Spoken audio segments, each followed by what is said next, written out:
Innaka la ilma lana illa ma 'allamtana innaka antal alimul hakim. Rabbi shrah li sadri wa yassir li amri wahlul 'uqdatam min lisani yafqahu qawli. Amma ba'd. Alhamdulillah, alhamdulillah. Tuan-tuan guru, tuan-tuan sekalian, ustaz-ustazah, ayah-ayah, abang-abang yang saya kasih sayang, alhamdulillah, alhamdulillah. Dapat kita bertemu kembali insya-Allah pada malam ni untuk kita sama-sama menyambung kuliah kita. Sama-sama kita menyambung perbincangan kita tentang ilmu falak insya-Allah. Jadi alhamdulillah pada hari ini kita dah masuk dah pada bulan Muharram, malam yang ketiga, hari yang ketiga insya-Allah pada maghrib ni, yang mana cuaca pun agak mendung. Saya baru cari tadi tang mana bulan tu ada, nampak belah situlah. Nak ambil gambar pun tak nampak lagi, tak upaya lagi sebab dia ada awan banyak 2-3 hari ni. Baru ni pun pada hari anak bulan tu pun saya cuba dapat dua saja rakaman anak bulan. Yang pertama daripada Jawa Timur, Gresik, dan yang kedua daripada Jabatan Mufti Selangor. Pulau Pinang tak nampak, KL tak nampak, Kedah pun bukan tak nampak, tak dapat ambil gambar. Tapi dah cukup syarat dah. Cukup syarat dah hari itu untuk membolehkan kita memulakan tahun baru, bulan baru, iaitu Muharram 1445 baru ni insya-Allah. Jadi kita akan tengok sikit apa makna bulan Muharram yang disebut dalam kitab Ajaibul Makhluqat wa Gharaibul Mawjudat karangan Syekh Zakaria Al-Khazwini, yang mana dia membincangkan tentang nama-nama bulan, dia bincangkan tentang perkara-perkara yang berlaku dalam bulan tu, dan kita tengok sikit apa yang disebut tentang bulan Muharram ini. Muharram. Okey. Qala musannif rahimahullah taala al-Muharram, dia kata. Kecil sangat tulisan ni. Okey. Muharram. Sumiya muharraman li hurmatil khital fihi. Dia kata dinamakan Muharram itu kerana apa? Kerana diharamkan untuk berperang pada bulannya. Dia kata pada hari itu, pada bulan ni, bulan yang tidak boleh berperang. Dia kata ini termasuk dalam bulan-bulan haram. Bulan haram ni ada 4 lah. Ada 4 dalam bulan Islam. Ada 12 bulan, dan dia ada 12 bulan tu ada 4 bulan haram. Yang pertama bulan haram ialah yang pertama bulan Muharram, yang kedua bulan Rejab, bulan Zulqa'dah, dan juga bulan Zulhijjah. 4 bulan itu disebut bulan haram. Orang Arab memang menghormati bulan ni, di mana mereka menjaga bulan ini, bulan-bulan yang disebut sebagai bulan-bulan yang mulia. Semua masyarakat pada zaman tu memang menghormati bulan ni. Masuk je Muharram, mereka berhentikan diri, tawakuf, tidak berperang lah, tidak berperang. Tunggu masuk Sapak pula. Masuk Sapak, mereka akan start balik lah. Itu kerja mereka lah. Memang mereka suka buat benda tu, dia kata. Okey. Kemudian dia kata apa lagi disebut? Wasabi' minhu, pada hari yang ke-7 daripada bulan Muharram ini, dia kata wallazi kharaja fihi Yunus min batnil hud. Pada hari yang ke-7 dalam bulan Muharram ini, dia kata 7 hari bulan, hari di mana keluarnya baginda Yunus alaihissalam daripada perut ikan, daripada perut min batnil hud. Dia kata hari yang ke-7 dalam bulan Muharram, dia terkeluar selepas baginda Yunus berdoa siang malam dan juga bermunajat pada Allah Ta'ala selama lebih kurang 40 hari, dikatakan dalam perut ikan tu. Dan pada hari yang ke-7 daripada bulan Muharram ini, dia dikeluarkan daripada perut ikan hud. Perut ikan hud nama dia. Wa qila innahu kana fi ar-rabi' 'ashar Zulqa'dah. Ada pendapat yang mengatakan dia keluar dari perut ikan itu pada hari yang ke-14 daripada Zulqa'dah, dia kata. Jadi ada banyak pendapat lah, ini sejarah. Ahli sejarah ada 2 pendapat tentang hari apa baginda Yunus terkeluar daripada perut ikan hud. Wal 'ashir minhu yauma Asyura. Pada hari yang ke-10 dalam bulan Muharram ini disebut hari Asyura, hari yang ke-10. Yang kita maklumlah hari Asyura ni hari yang ke-10. Yaumun mu'azzamun fi jami'il milal, hari yang mulia pada kebanyakan agama. Banyak agama menyambut hari ke-10 ini sebagai hari yang mulia. Li'annahu fihi taballahu ta'ala ala Adam alaihissalam. Kerana pada hari yang ke-10 itu juga disebut bahawa Allah Ta'ala telah menerima taubat baginda Adam alaihissalam. Taubat ni bukannya sebab dia salah, tapi sebab kerana dia hamba. Bukan bila sebut kata baginda Adam bertaubat ni bukan kata dia buat dosa, dia buat salah, tapi kerana apa? Kerana sifatnya sebagai hamba, dia bertaubat kepada Allah Taala atas benda yang berlaku di syurga itulah. Kemudian wastawat as-safinata 'ala judi, dan juga terdamparnya kapal di atas bukit Judi ini kapal bahtera Nabi Nuh hari yang ke-10 juga. Wa wulidal khalil Musa wa Isa alaihim assalam, pada hari 10 juga disebut sebagai hari kelahiran baginda Musa dan juga Isa alaihissalam, hari 10 hari Ashura. Baba wa buridat an-nar ala Ibrahim alaihissalam, hari yang ke-10 juga disebut hari di mana Allah Taala menyejukkan api ke atas baginda Ibrahim bila dibakar tu. Berlaku peristiwa ni pada 10 Muharram juga. Wa rafa'al azab an qaumi Yunus, dan juga diangkat azab daripada kaum Nabi Yunus pun pada hari yang ke-10 hari Ashura. Wa kasyafa durru Ayub, dan juga dihilangkan dan disembuhkan kesakitan baginda Ayub. Banyak nabi-nabi yang diuji dengan teruknya, diuji dengan sekuat oleh Allah Ta'ala, tapi mereka itu diberi pelepasan pada hari yang ke-10. Hari 10 ni memang hari yang hebat lah. Sebab apa? Sebab ulama-ulama menyebut apa? Dia kata ulama ni as-salaf dia kata, as-salafus soleh ni dia kata kanu yu'azzimuna al-ashra, pada 3 bulan. Kerana mereka itu dia kata, adapun dia kata kebanyakan ulama-ulama ini mereka mengagungkan 10 hari yang ada dalam 3 bulan. 10 hari yang apa? Yang pertamanya 10 hari yang pertama dalam bulan Muharram 1 sampai 10, yang ni ulama-ulama tak pernah miss untuk buat kebajikan dan juga kebaikan. Ulun sungguh-sungguh 1 sampai 10 hari bulan Muharram. Yang kedua 1 sampai 10 yang terakhir di bulan Ramadan. Itu yang 10 yang kedua. Yang ketiga 10 yang pertama 1 sampai 10 dalam bulan Zulhijjah. Jadi pendapat ulama-ulama dulu mengatakan sejak dulu lagi semua ulama tak pernah tinggal untuk buat kebajikan dan juga amal baik dalam 10 hari dalam 3 bulan ni lah. 3 bulan ni 10 hari dalam Muharram yang pertama, 10 hari dalam Zulhijjah yang pertama, dan 10 hari yang terakhir dalam bulan Ramadan.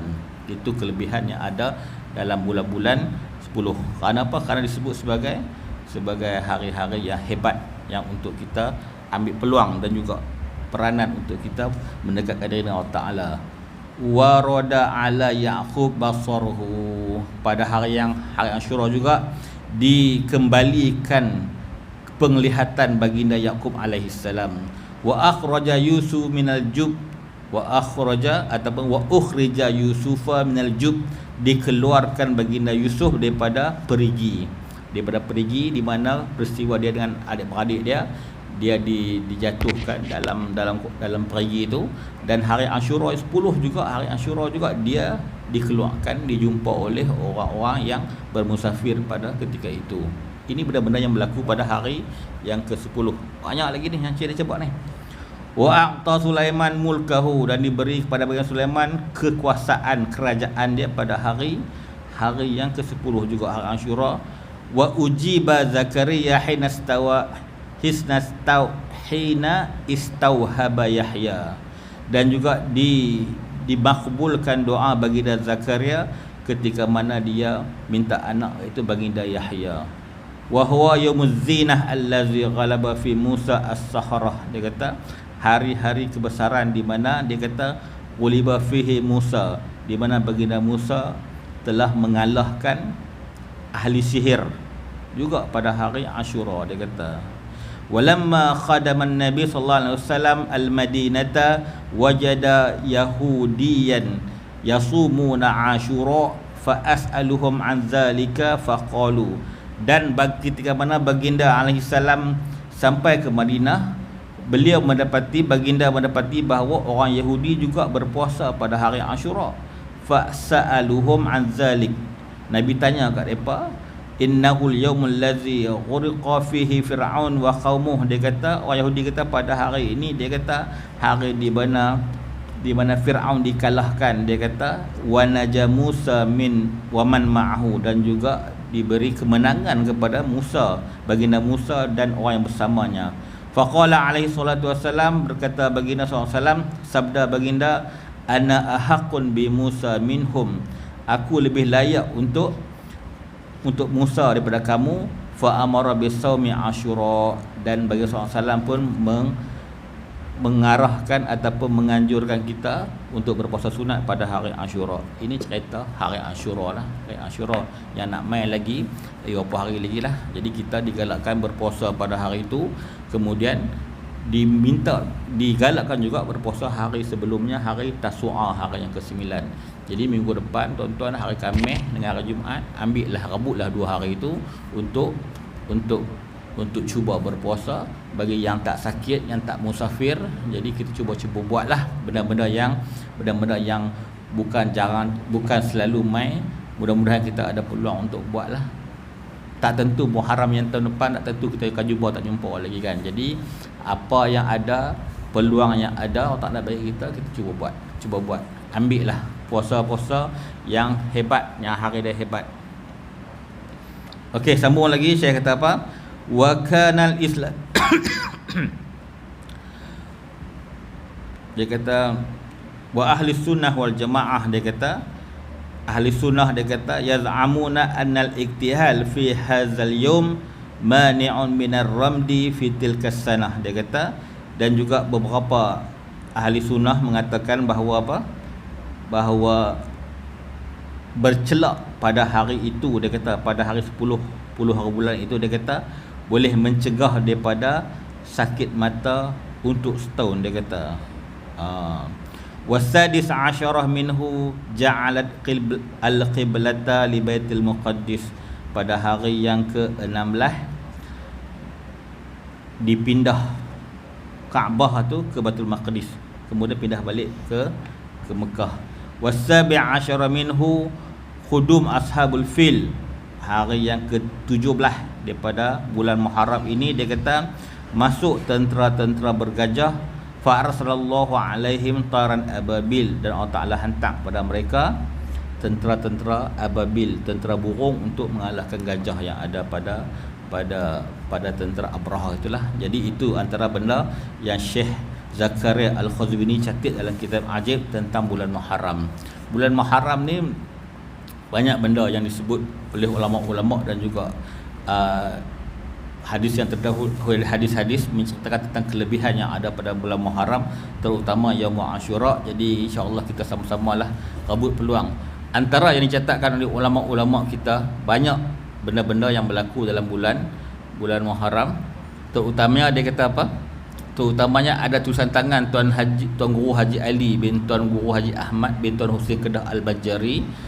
Dia kata pada hari 10 Muharram tu banyak benda yang berlaku yang ditulis sendiri oleh Tuan Guru Haji Ali.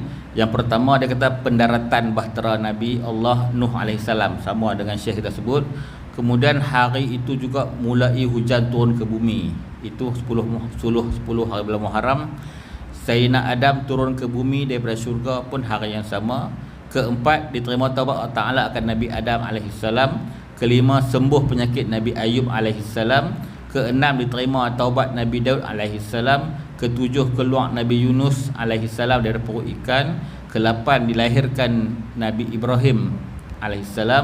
Kesembilan, terlepas Nabi Ibrahim daripada terbakar oleh Namrus. 10, dikurniakan Allah Ta'ala kerana Nabi Ibrahim sebagai Khalilullah, dia dapat penghargaan sebagai Khalilullah. Dikurniakan kerajaan kepada Nabi Sulaiman pun hari itu juga. Diambil balik Allah Ta'ala akan kerajaan Nabi Sulaiman pada hari itu juga. Diangkat Nabi Idris AS ke langit pada 10 Muharram juga. Terselamat baginda Musa AS daripada dibunuh oleh Fir'aun. Ke-15, diangkat baginda Isa AS ke langit. Ke-16, dilemparkan Nabi Allah Yusuf daripada penjara, keluar daripada penjara, dilepaskan dari penjara. 18, diturunkan kitab Taurat kepada Nabi Musa. 19, jadi Allah Ta'ala akan bumi pun jadi pada hari Asyura.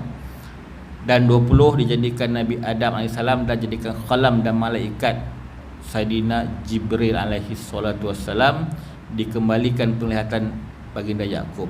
Sama lebih kurang yang dicatatkan dalam kitab Tafsirul Jamal daripada surah Yusuf muka surat 482. Ini benda-benda yang ulama-ulama kita tekankan tentang bulan Muharram lah. Bulan Muharram jadi benda yang ada lagi kelebihan yang kita nak boleh sebut, sama-samalah kita rebutkan. Cuma hari ni dalam media sosial ni orang duk cerita balik pasal apa? Pasal Nabi tak hijrah apa bulan Muharram, tapi pasal sambut Muharram, awaitan bulan Muharram. Kita bukan sambut hijrah, kita sambut tahun baru. Nabi hijrah bulan selepas Muharram. Tetapi Al-Hafiz Imam Jalaluddin, saya tak paksa tengok, cek balik.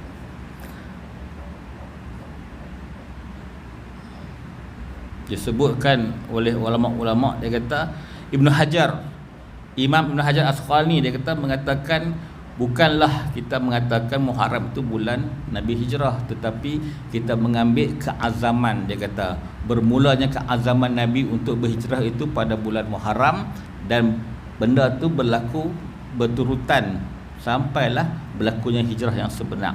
Itu antara benda yang paling kuat, dia kata, yang kami jumpa. Dia kata Ibn Hajar kata hak ni yang dia jumpa, dia kata pendapat yang paling kuat tentang bulan Muharram.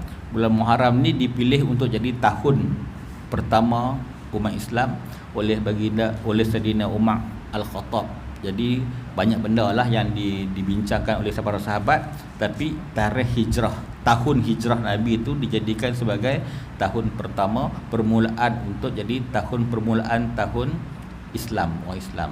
Sebab setiap bangsa ada bulan, ada tahun dia sendiri. Tapi sehinggalah zaman Saidina Umar, barulah dia mencadangkan supaya dibuat satu kalender untuk orang Islam. Dan nak mula tu kat mana? Mula tu hak mana, kata. Jadi banyak pandangan sahabat-sahabat, hari kelahiran lah, hari kematian lah, hari terima wahyu lah.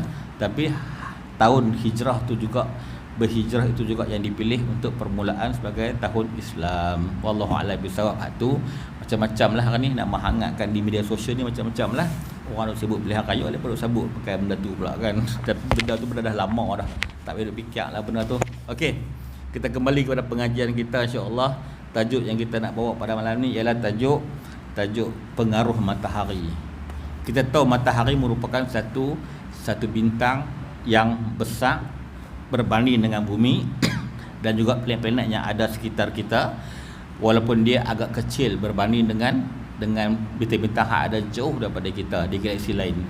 Tapi dalam galaksi kita, dalam sistem kita, matahari merupakan satu sumber kuasa, punca kuasa untuk memberi kehidupan, dengan kuasa Allah Ta'ala untuk memberi kehidupan kepada semua yang ada di sekitar dia, yang ada keliling dia. Sebab tu saintis mengatakan, kalau kata ada satu bintang yang sama sifat macam matahari di galaksi yang jauh ataupun di galaksi yang lain, maka di situ juga kemungkinan boleh ada kehidupan. Sebab apa? Sebab matahari itu memberi tenaga dan juga kehidupan kepada yang ada sekitar dia, yang ada dalam sistem dia. Jadi kita ni sistem solar.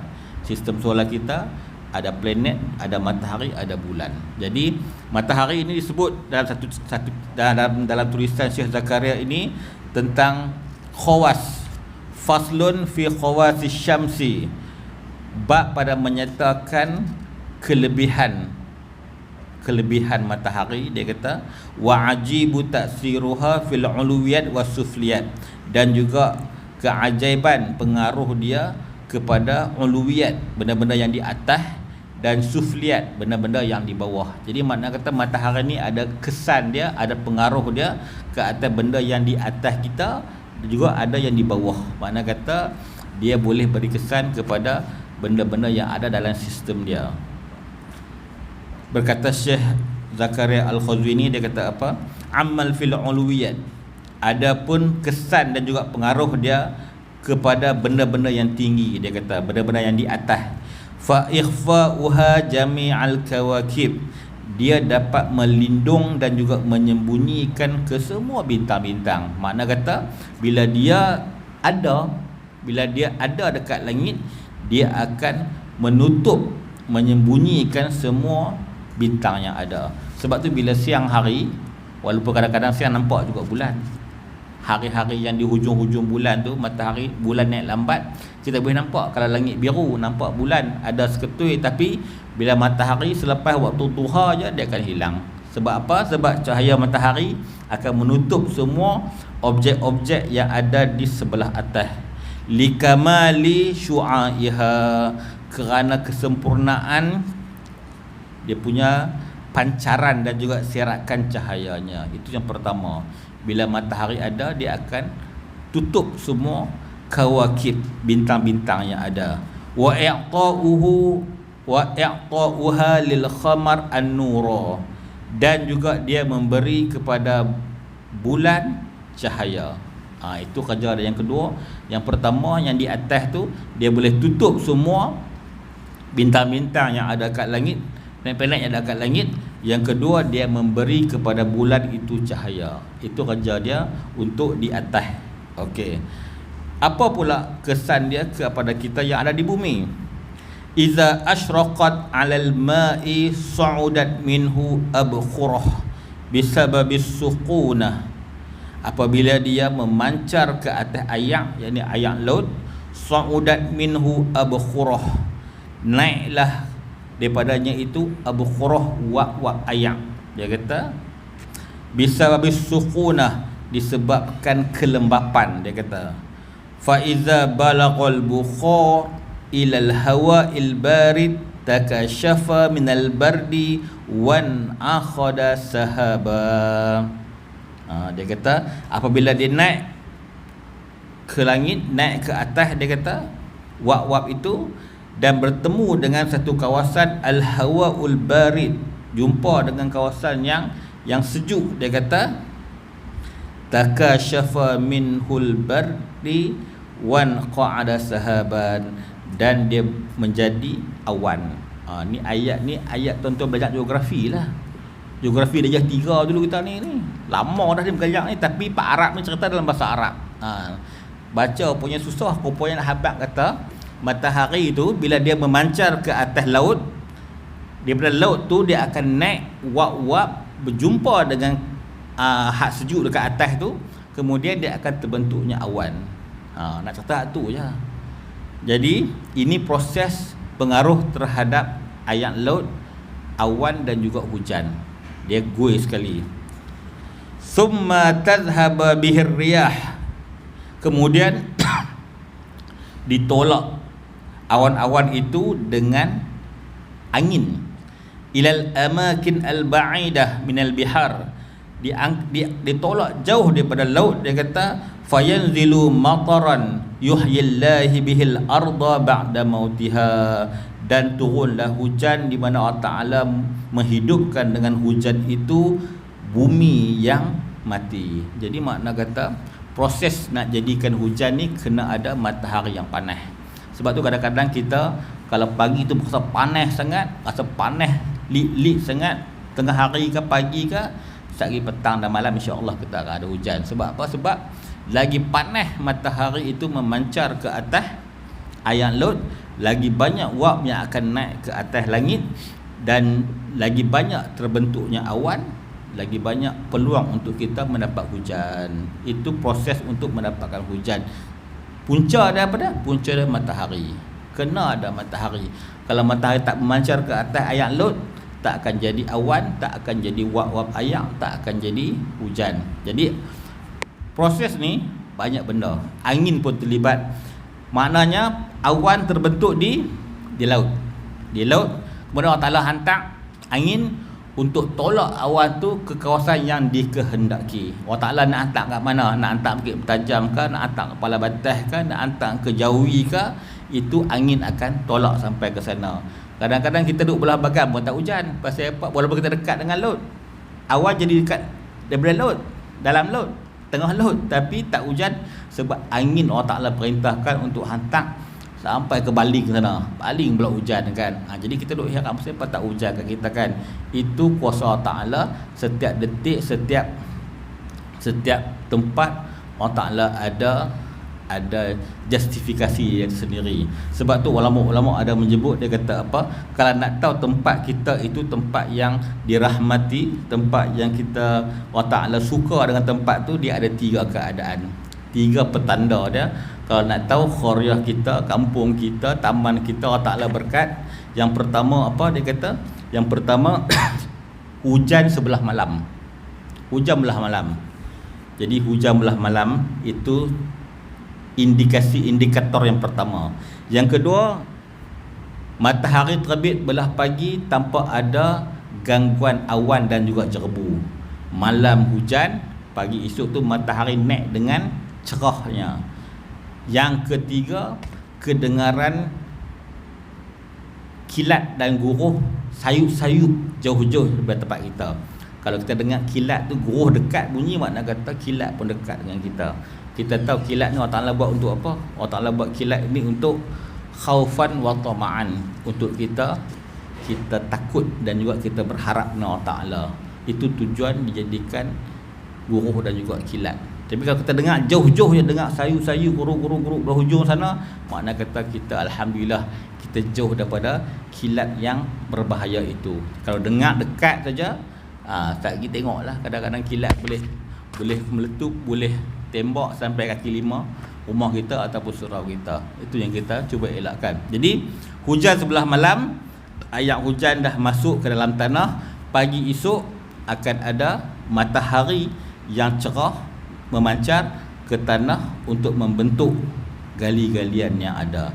Itu dia punya proses yang Allah Ta'ala buat, dan itulah yang dikatakan kawasan ataupun penempatan yang diredai Allah Ta'ala. Jadi kita harap-harap jadi lagu tu lah. Ni kipas kan, hujan kan, kipas kan hujan kat luar. Tadi nampak macam redup-redup tadi kan. Okey, jadi itu proses.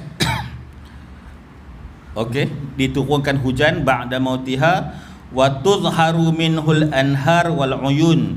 Dan juga selepas itu, lepas turun hujan itu, dia kata, dan zahirlah dan jadilah daripada hujan itu, dia kata, al anhar wal uyun, anak-anak sungai dan juga mata-mata air. Dia kata fayasiru sababan li baqail hayawan, di mana anak-anak sungai dan juga mata air ini juga menjadi sebab untuk kehidupan haiwan. Haiwan boleh hidup dengan ada sungai dan juga mata air. Wa khurujun nabat, dan juga tumbuhnya tumbuh-tumbuhan. Wa tukawwinu bil ma'adin, dan juga terjadinya batu permata yang ada dalam tanah. Jadi makna kata daripada matahari jadinya awan, jadinya hujan, menghidupkan tumbuh-tumbuhan, jadinya air, mata air, jadinya anak sungai. Sebab untuk kehidupan. Sebab apa? Sebab haiwan perlukan air, dia kata. Dan juga tumbuh-tumbuhan, dan juga untuk menjadikan gali-galian yang ada di dalam tanah. Jadi ini benda-benda ni semuanya termasuk dalam pengaruh matahari yang ada, yang memancar pada setiap hari dengan cahaya yang terang tanpa ada gangguan jerebu. Kalau ada jerebu, banyak benda yang akan terhalang daripada cahaya matahari. Okey, kemudian seterusnya dia kata apa? Wa minha, dan sebahagian daripada kesan-kesan, dia kata amrun al-ma'adin, kesan-kesan tentang pembentukan gali-galian. Dia kata fa innal asaratil lati tatahallabu fil batinil ard fi miyatil amtar. Dia kata sesungguhnya, dia kata limpahan air hujan yang meleleh, dia kata dalam perut bumi daripada air hujan, daripada turun hujan, iza ikhtalatat bil ajza'il ardiyah, bila dia bertemu dengan juzuk-juzuk yang ada dalam tanah. Dia kata tushibuha al-syamsa, kemudian dibantu oleh matahari. Dia kata fatawalladu minhul ajsadil mu'diniyah bihasbi mawadihi kazzahabi wal fiddah wa sairil falazat. Dia kata apabila air hujan yang meleleh dalam perut bumi bercampur dengan unsur-unsur kandungan bumi itu, maka pagi esok berhubunglah ia dengan jasad matahari, cahaya matahari, lalu lahirlah daripadanya jasad-jasad galian mengikut nilai benda yang ada di kawasan itu. Contoh seperti emas dan perak, seperti jenis-jenis besi, seperti batu permata, batu delima merah, zabarjat, dan juga batu-batuan yang halus permata seperti raksa dan galian dan belerang dan kemian dan juga garam. Jadi makna kata benda-benda yang ada dalam perut bumi semuanya perlukan matahari, air hujan dan juga juzuk sendiri yang ada di kawasan tertentu, barulah boleh menghasilkan benda-benda yang kita sebut sebagai al-ma'adin, gali-galian yang ada dalam perut bumi. Tak kisahlah jenis minyak ke, jenis besi ke, jenis batu permata ke, jenis emas ke, biji besi ke, semuanya perlukan kepada cahaya matahari untuk menghubungkan apa-apa yang ada dengan dalam perut bumi dan juga lelehan air hujan. Jadi disebut sini emas dan perak kan. Emas dan perak ni kawasan dia macam mana? Kalau orang kata kawasan-kawasan yang ada banyak emas ni kawasan sejuk. Siang terlalu sejuk, siang terlalu panas, malam terlalu sejuk. Cuba tengok kalau kawasan Wakasi Aisyah ni siang panas, malam sejuk. Cuba korek tengok tepi rumah ada tak ada kan gali-galian. Sebab tu itu antara kebiasaan dia. Dan biasanya ada gali-galian ni dekat kawasan yang terjun yang terjun. Kawasan-kawasan bukit, kawasan gunung yang ada air terjun, biasanya ada galian. Tapi dia punya kebiasaan dia, kawasan tu siang amat-amat panas, malam amat-amat sejuk. Kita siang panas, malam panas juga. Tak payahlah kita kan. Kita siang pun buka aircon, malam pun buka aircon sebab kita panas juga. Jadi kalau kawasan-kawasan yang macam orang-orang di belah-belah kawasan-kawasan Pahang sana tu, dia siang dia panas tapi malam dia sejuk sangat-sangat kan. Jadi itu tanda ada gali-galian di bawahnya. Dan kadang-kadang gali-galian dia bukannya terus ada, dia ada circle dia. Ada circle dan juga dia ada time dia lah. Bila orang dah mula ambil satu lombong tu, dia kena tunggu lebih kurang 20 ke 30 tahun baru dia akan naik balik dia punya hasil. Barulah tatawalladu, barulah dia beranak balik, dia akan membesar balik. Sekali kita lombong, jangan tunggu tahun depan nak ada, lambatlah pula, lambat. Sebab tu kadang orang-orang yang mengetahui konsep dan kaedah ni, dia tengok berapa usia lombong tu, agak-agak dalam 20 tahun ke atas, kadang-kadang dia boleh beli balik lombong tu. Orang tinggal, orang tak mau, dia boleh ambil. Sebab apa? Sebab dia tahu tatawalladu, dia kata dia akan membesar balik, dia akan beranak balik, dia akan ada balik dalam circle dia, tempoh dia. Itu cara orang dulu lah, orang yang majlis kitab dulu lah. Tapi hari ni orang terror dah hari ni. Mereka nak tengok dia punya apa yang ada dekat ni, mereka boleh sewa satelit kat atas tu, mereka boleh guna remote sensing punya teknologi, mereka boleh tengok. Dalam Malaysia ni, kalau kita peta Malaysia tu, dia akan jadi color, ni color coklat, ni color merah. Semua tu menunjukkan hasil bumi yang ada di kawasan tu. Tuan-tuan kalau nak cari boleh tengok apa kod sebelah kita ada kan. Ada orang pernah buat. Orang pernah buat, tapi sewa tu mahal lah. Lepas reti benda ni dan tengok hasil ada kat mana-mana. Jangan cari belah taman kita, carilah belah kawasan kosong. Kawasan yang kosong-kosong belah hutan-hutan lah. Lepas tu kita pergi beli. Pergi beli. Kawan saya, dia dapat tahu lah rezeki dia lah. Dia dapat tahu satu kawasan dekat belah kampung dia, kawasan Paya yang orang tak duduk. Dia dapat tahu kawasan tu ada hasil galian kaolin. Kaolin ni apa? Kaolin ni tanah liat yang pink tu. Orang buat ubat tu kan, orang buat ubat tu guna kaolin tu lah. Buat cat pakai kaolin tu. Bila dia dapat tahu kawasan tu, dengan panduan guru kami jugalah. Guru kami cerita keadaan dia macam mana, pokok dia renek-renek, hutan dia macam ni. Dia dapat jumpa di kawasan kampung dia. Dia terus buat loan, dia beli tanah tu dan dia buat ni lah, dia menggali peluang tanah tu. Banyak syarikat beli, dapat tanah tu. Kaolin nama dia. Kaolin ni dia panggil tanah liat merah, tanah liat pink. Itu banyak amat berguna lah. Jadi itu orang-orang yang mengambil peluang dan juga mengambil tindakan. Bila kita ada peluang, kita ambil tindakan. Carilah, mana tahu belah-belah kampung ada. Tapi biasa saya tanya guru saya, dia kata belah mana ada, saya kata Penang belah mana, dia kata belah Jawi ada sikit, dia kata. Allahuaklam, dia tak abang habis. Tu guru kalau cerita berhabis, lagi nanya lah, anak murid berhenti kerja terus lagi jumpa tu kan. Tapi benda ni tak lama lah, bila tuan-tuan dah ambil dah. Sebab tu al-ma'adin ni, gali-galian ni dia ada circle dia, ada tempoh untuk dia. Bila kita dah ambil hasil dia kena tunggu lagi beberapa tahun, puluhan tahun, dia punya circle dia untuk dia jadi balik dan naik balik.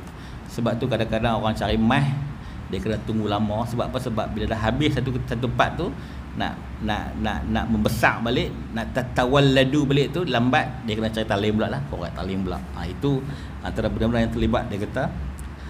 Dan juga batu permata, batu delima, batu-batu halus seperti raksa, belerang, kemenyan dan juga garam. Jadi dalam hadis disebut hujan, ayat hujan ni dia turun bersama 4 unsur. Jadi unsur inilah yang meleleh dalam perut bumi dan menjadikan bahan-bahan yang ada sekitar tu dia jadi benda-benda ni. Yang pertama dia kata unsur hujan yang turun, yang pertama unsur api. Dia ada unsur kepanasan. Itu ayat hujan. Dalam dia hujan ada 4 benda. Yang pertama unsur api, yang kedua dia ada unsur besi. Ada unsur besi dalam ayat hujan tu. Yang ketiga dia ada unsur garam. Dan yang keempat dia ada unsur air bersih untuk kita minum. Air hujan yang bersih ni biasanya dekat tempat tinggi lah, hak mana ditakung-takung oleh mata-mata air dan sungai-sungai yang tinggi. Itu air yang bersih.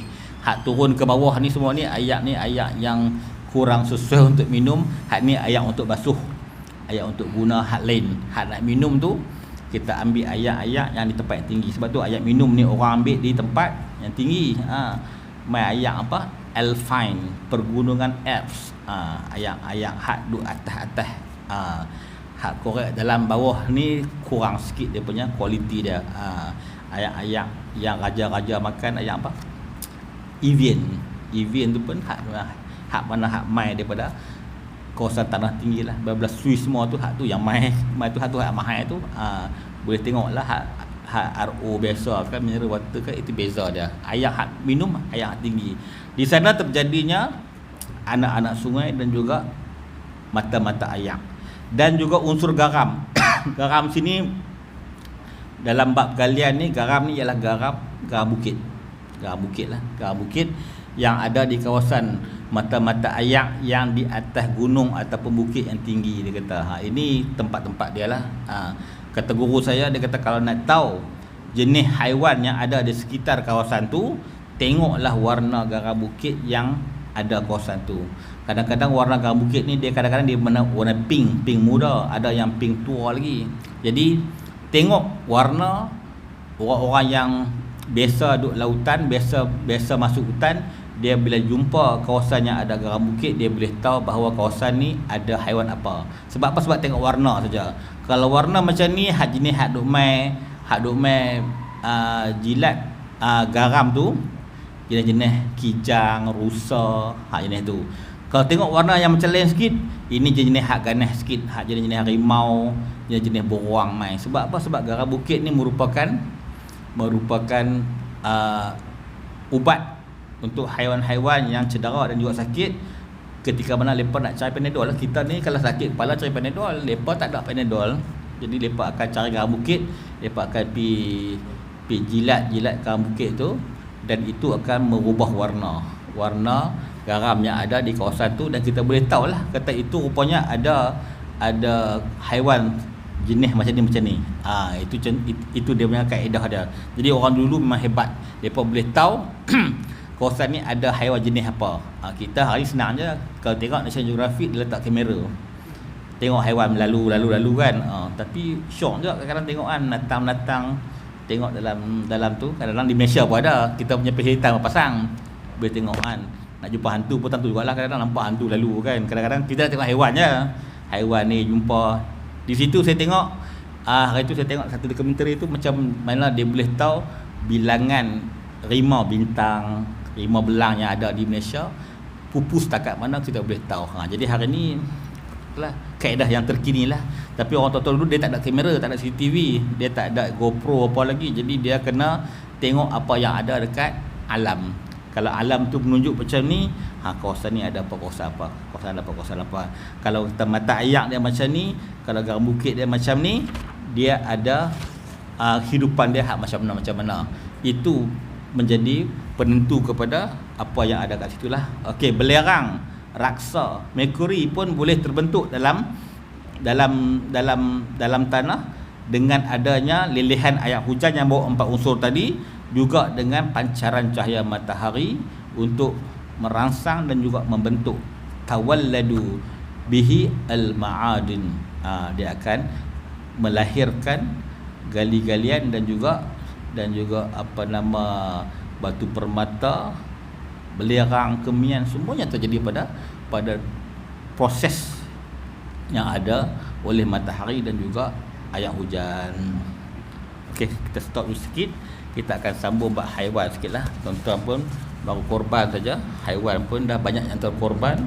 Kita tengok sikit kitab-kitab haiwan. Tengok kitab Tanah Melayu dulu, kitab yang mana dikeluarkan oleh ulama kita, ulama Fatani, tentang haiwan. Okey, kita tengok tentang kambing. Kambing. Bawa ni bawa korban, bawa kambing sini lah. Kambing kat sini kan. Kambing. Okey, ini beberapa khasiat suku-suku kambing. Kambing ni orang suka. Pergi mana pun open house ke cari kambing lah. Kok mana pun cari kambing dulu kan. Baru ni pun orang buat kenduri korban pun tengok kambing, tak ada kambing. Daging ni dah kerak makan lah kan. Lembu kerak makan lah, cari kambing kata. Bagus juga kalau saya pergi kenduri kekah tu, sekok kambing tu dia buat ni. Sekok kambing tu dia buat panggang sekok. Jadi dia kata hak kekah hak tu, dia kata. Hak masak ni semua daging korban. Hak nu kambing kekah kata. Tak apa, kita pun peratok tentu lah. Dengan coleslaw dia, dengan dia punya sayur-sayur semua tu, boleh lah. Okey, beberapa khasiat suku kambing. Dia kata bermula tanduk kambing putih. Kambing kena cari putih, tanduk dia. Jika digiling akan dia dan diikatkan pada perca kain dan dijadikan pada bawah orang yang tidur, nescaya tiada jaga selama ada ia di bawah kepalanya.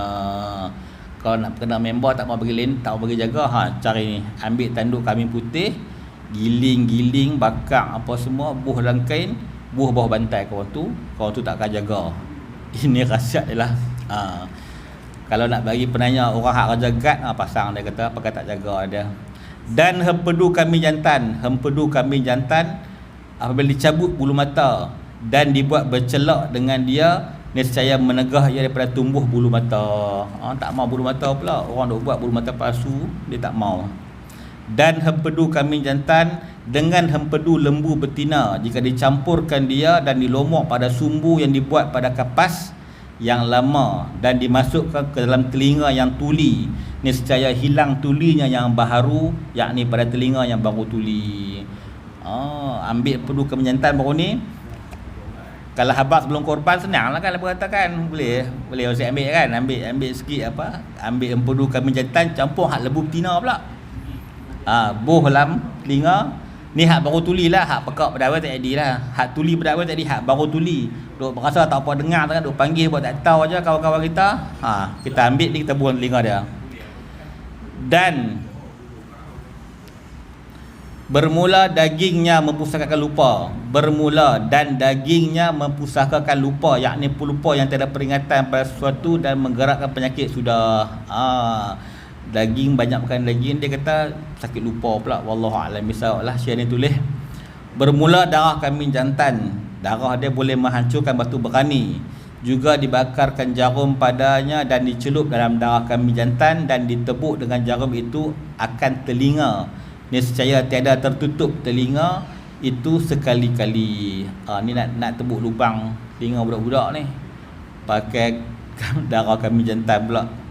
Dan kulitnya apabila dilapah panas-panas, kita lapah masa panas-panas tu, dan dihantarkan atas tempat disengat oleh binatang dan digigit oleh binatang, ular besar dan ular kecil, ataupun orang yang kena godam dengan kayu atau rotan, nescaya hilang sakitnya daripada kejadian tersebut. Hak mana kena rotan, kena godam ataupun kena ketit dengan binatang, boleh ambil ni kulit kambing.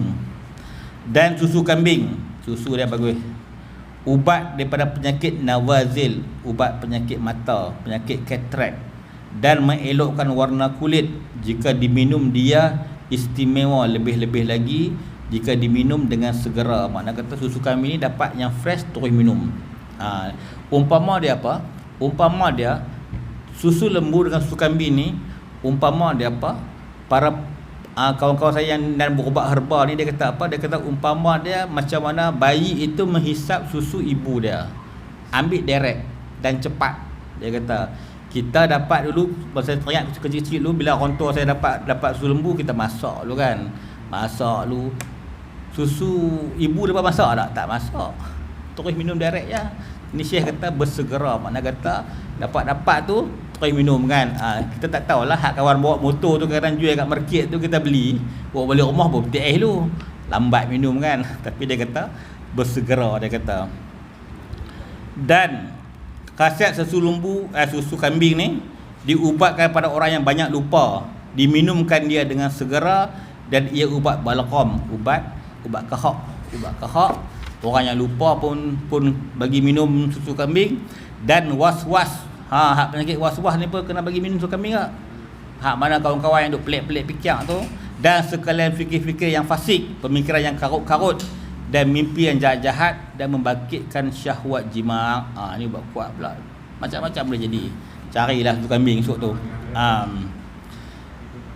Dan berkata Ibnu Sina bahawa tahi kambing ubat penyakit beguk leher, dan juga dibubuh oleh perempuan akan tahi kambing pada farasnya dengan bulu kambing, nescaya akan mengalirkan darah rahim ke tempat peranakan. Banyak khasiat ini. Dan tahi kambing serta tahi kibas dicampur dengan cuka, dibubuh di atas tempat hangus api dengan minyak bunga mawar, nescaya sembuh ya.